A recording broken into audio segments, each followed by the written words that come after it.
Spectro-X provides the user several ways to manipulate time in terms of one channel relative to another, and to be able to adjust that timing of key spectral events across multiple channels at the same time. One way is to allow you simply to realign them visually such that you delay or advance the playback of one or multiple channels relative to a reference channel, if you will, so that you can visually at least understand the relative time offset and to see and to minimize that time offset between spectral events. A second way is to use markers to designate a specific spectral event as the beginning of the segment of files that you would want to export, so that you can eliminate information spectral activity prior to a marked portion of a file, and then be able to play that new cleaner file back into a device under test to see how its response might change. And the third practical application, a very practical application, is one in which a stimulus waveform was transmitted, the response occurred, but may have occurred minutes later or even just seconds later. And the analysis that a user might be performing is not so much involved with looking at the quantitative time between stimulus and response, but to analyze the spectral characteristics of the waveform used for the stimulus against the spectral characteristics of the waveform that came as a result of the response.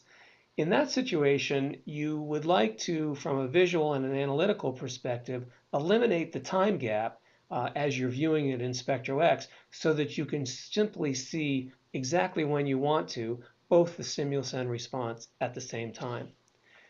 In terms of implementing these time delays, let's measure the time delay between this event and this spectral event. And we can do that easily by seeing that this spectral event shows up in the time domain as a very distinct, relatively high power in comparison to the previous spectral event, high power event in the time domain. And similarly, in channel 2, this event in the frequency domain corresponds to this point in the time domain. So I can very quickly place markers on each one of those events.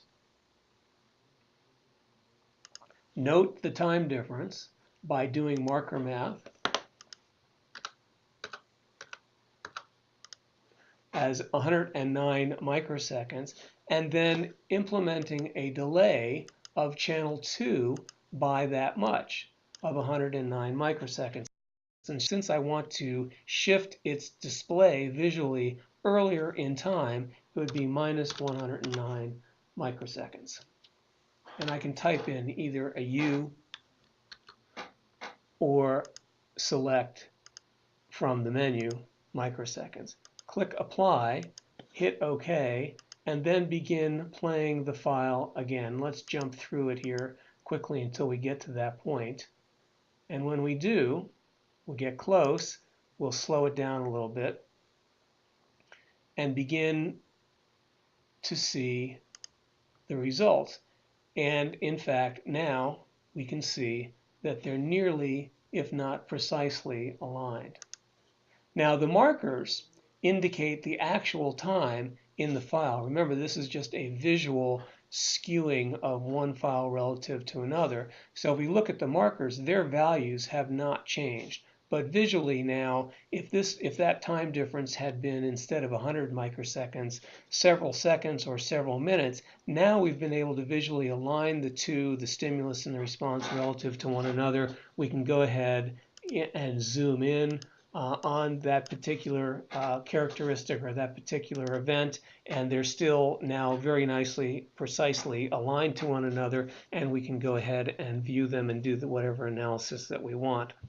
We can also, even though in terms of the actual file, we know that they were still separated in time, if we wanted to use these files now in their time slewed condition as new waveforms to play back into a system under test to see how it might react when two input waveforms arrive at the same time as opposed to within a delay, we can go ahead and designate that a particular marker is used as the export start time for that particular file. So if I designate that as the export start time, go into File, Export IQ Data, now note that I have specifically designated a time range designated by this marker, 3.202,